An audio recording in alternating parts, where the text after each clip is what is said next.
अंतर्राष्ट्रीय महिला दिवस मनाने के लिए एकत्रित हुए हैं। सब महिलाओं को इस दिवस की बहुत बहुत बधाई।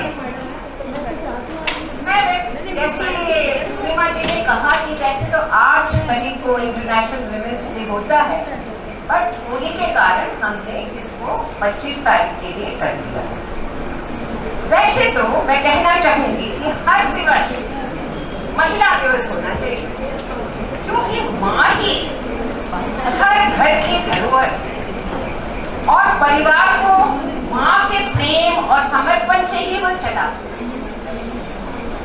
इस बार का जो इंटरनेशनल वुमेन्स डे है उसका एक थीम होता है, हर साल एक थीम होता है। इस साल का थीम है digit all, innovation and technology for gender equality.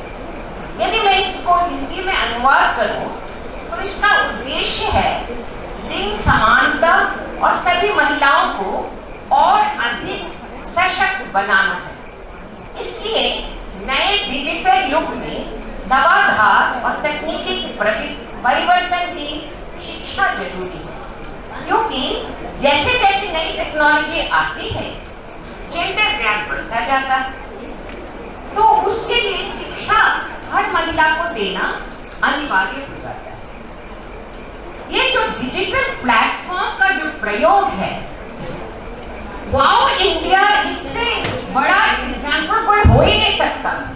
पूर्णिमा जी, लीना जी, भानु बंसल जी, हमारी जो एग्जीक्यूटिव है, वो इस डिजिटल मीडिया को इतना यूज किए कि जब हमारे को कोविड का टाइम था तब सारे प्रोग्राम्स ऑनलाइन हुए।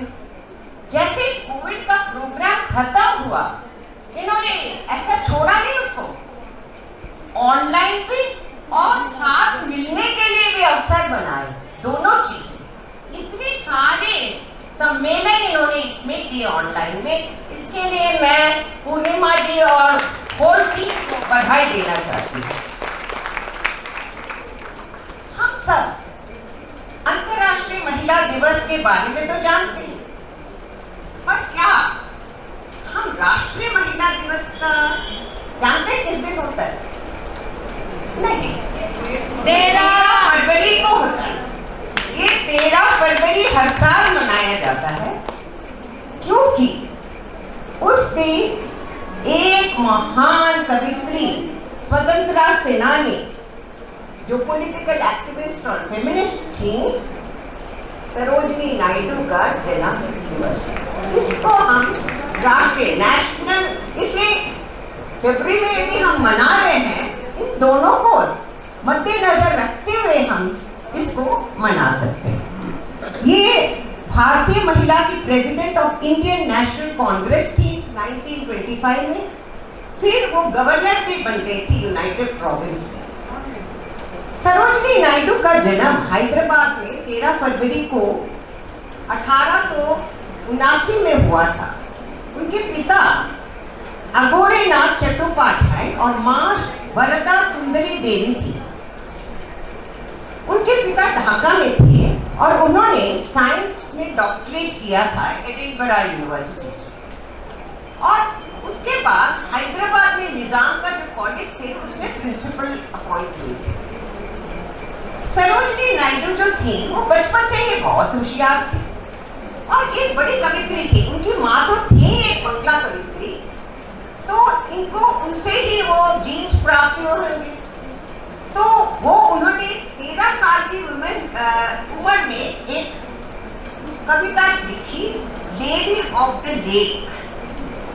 और पढ़ाई उस टाइम पे ठीक तरह तो एजुकेशन स्कूल्स में नहीं होती थी, क्योंकि 1879 में इतने गर्ल्स को जाने नहीं देते थे, तो पिता ने इनको घर में ही पढ़ा। उसके बाद उन्होंने मेट्रिकुलेशन का एग्जाम दिया और उसमें टॉपर थी। तो वहाँ के निजाम जो थे हैदराबाद के, उन्होंने कहा मैं इनको रेकमेंड करके भेजूंगा बाहर इंग्लैंड। फिर वो किंग्स कॉलेज में पढ़ाई की और गिल्टन कॉलेज कैम्ब्रिज में भी स्कॉलरशिप लेके पढ़ाई की।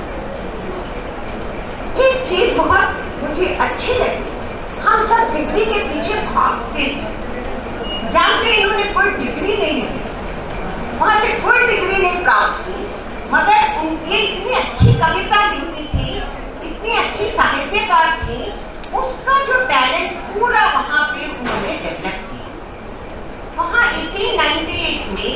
डॉक्टर फिजिशियन गोविंदराजू से इनकी मुलाकात हो गई नायडू से और विवाह हो गए, इनके 5 बच्चे हुए और इनकी लड़की जो पद्मजा थी उन्होंने क्विट इंडिया मूवमेंट में पार्टिसिपेट किया और इनको महात्मा गांधी, क्योंकि इन्होंने भी स्वतंत्रता सेनानी थी ये भी, तो इनको नाइटिंगेल ऑफ इंडिया या भारत की कोकिला का टाइटल महात्मा गांधी ने दिया।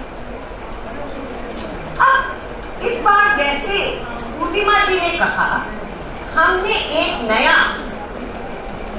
अवार्ड घोषित किया है इस साल, जिसका नाम है अहिल्याबाई होलकर अवार्ड। अब अहिल्याबाई होलकर थी कौन? इनका जन्म हुआ था 31 मई 1725 और 70 साल की उम्र में इनकी मृत्यु हुई। जन्म हुआ चांडी गांव में, जो आजकल महाराष्ट्र में है, अहमदनगर में।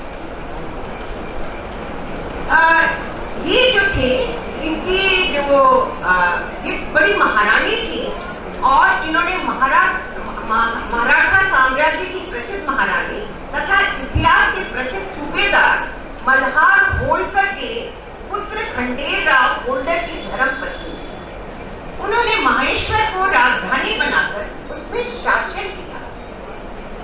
अहिल्याबाई ने अपने राज्य की सीमाओं के बाहर भारत भर में प्रसिद्ध तीर्थों स्थानों में मंदिर बनवाए, घाट बनवाए और कुएं, बावड़ी और उनका निर्माण कराया, मार्ग बनवाए। काशी विश्वनाथ का जो शिवलिंग है उसकी स्थापना भी उन्होंने की। भूखों के लिए अन्य क्षेत्र खोले, प्यासों के लिए प्याऊ लगवाया और ये जो थी इनकी 10 साल की उम्र में, 10-12 साल की उम्र में भी शादी हो गई और 29 साल की में ये विधवा हो गई। विधवा होने के बाद 42 साल के इनके पुत्र की डेथ भी हो गई। तो जब देहांत हुआ she was just 68 years old. इसके साथ उनके दामाद की भी मृत्यु हो गई, दामाद के साथ उनकी पुत्री सती भी हो गई। ना देखिए क्या क्या उनके लाइफ में हुआ। तो उन्होंने कहा अब ये शासन नहीं करूंगी और उन्होंने वो सेनानी बने। उन्होंने पूरा फाइट किया अपने राज्य के लिए और न्याय के लिए तो ये खड़ी रहती थी। हर राज्य के जो नागरिक हैं उनको न्याय दिलवाना इनका था। लोग उनको देवी कहते थे क्योंकि वो न्याय मूर्ति थे। मगर इस सब के बाद शरीर तो जाना ही है, आत्मा तो हमेशा रहती है। 13 अगस्त 1795 में उनका देहांत हुआ।